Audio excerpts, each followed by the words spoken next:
It was late autumn when Claire drove down the winding back roads, the sky above an unsettling shade of violet as twilight pressed on. She'd never been this far out of town before, but the invitation had seemed innocent enough. Just a weekend getaway to her friend Ellie's family cabin in the woods.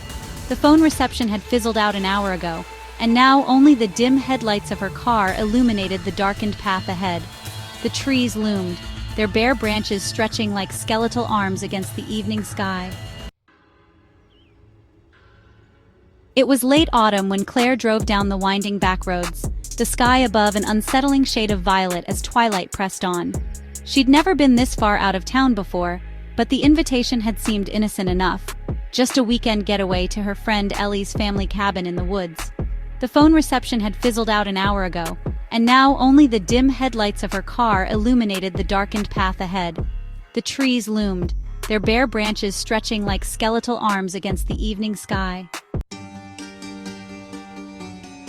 As Claire reached the turnoff to the cabin, the air grew still, almost too still, as if the forest itself had gone silent in anticipation. She turned onto the gravel driveway, tires crunching loudly, and parked in front of a weathered, two-story cabin that looked like it hadn't been used in years. The windows were dark, but there was a faint light flickering from within, just enough to suggest someone might be inside. She stepped out of the car, her boots sinking slightly into the damp earth. A cold breeze swept through the trees, carrying with it an eerie whisper that sent a shiver down her spine. It sounded like a voice, but it was muffled, indistinct. Claire paused, listening. The wind. It was just the wind, she told herself, shaking off the feeling. The cabin door creaked open before she could knock. Ellie stood there, a welcoming smile on her face. "Ellie, you made it!" she exclaimed, wrapping Claire in a quick hug. "Claire, yeah, finally. It's a little creepy out here, don't you think?" Ellie laughed, pulling her inside. "Ellie, it's just the woods. It gets quiet at night, that's all. You'll get used to it." The interior was warm, lit by the soft glow of a fireplace. The rustic furniture and old but comfortable decor gave the place a cozy, nostalgic feel. Claire tried to shake off the weird sense of dread that had settled over her as Ellie led her to a room upstairs. Ellie said, "Get some rest, we'll have a nice dinner later," before leaving Claire alone in the small, dimly lit room.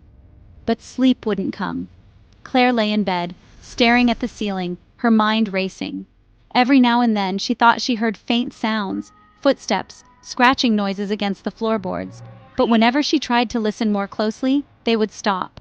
She pulled the blanket tighter around her shoulders, telling herself it was just the house settling. Then, just as her eyes began to close, the whispers returned. This time, they were clearer. A woman's voice, soft but distinct, calling her name. "Claire." She sat up, heart pounding. Was it Ellie? No, she was downstairs. She stood, her feet cold on the wooden floor, and walked cautiously to the door. She opened it, stepping out into the hallway. The house was eerily quiet, the only sound the soft crackle of the fire downstairs. But then, from the end of the hall, a shadow flickered across the wall. Claire froze, her breath caught in her throat. It wasn't Ellie, it wasn't anyone she knew. The shadow seemed to move on its own, as if guided by something unseen. Claire called out, "Ellie?" her voice trembling. No answer. The whisper came again. "Claire, come closer." Against every instinct, Claire found herself drawn down the hallway towards the staircase. She hesitated for a moment, then descended the steps slowly, her eyes scanning the dimly lit space below. The air was unnaturally cold, and the whispers grew louder. Come to me." Claire reached the bottom of the stairs and stepped into the living room. The flickering firelight threw long shadows across the walls, but Ellie was nowhere to be seen. Instead, the whispers seemed to come from the corner of the room, near the old bookshelf. She approached cautiously, her heart thudding in her chest. As she reached the corner, the air grew thick with a sense of dread, and the whispers stopped. A figure stood before her, tall and thin, draped in a tattered black cloak. Its face was hidden in shadow, but its presence was suffocating, oppressive.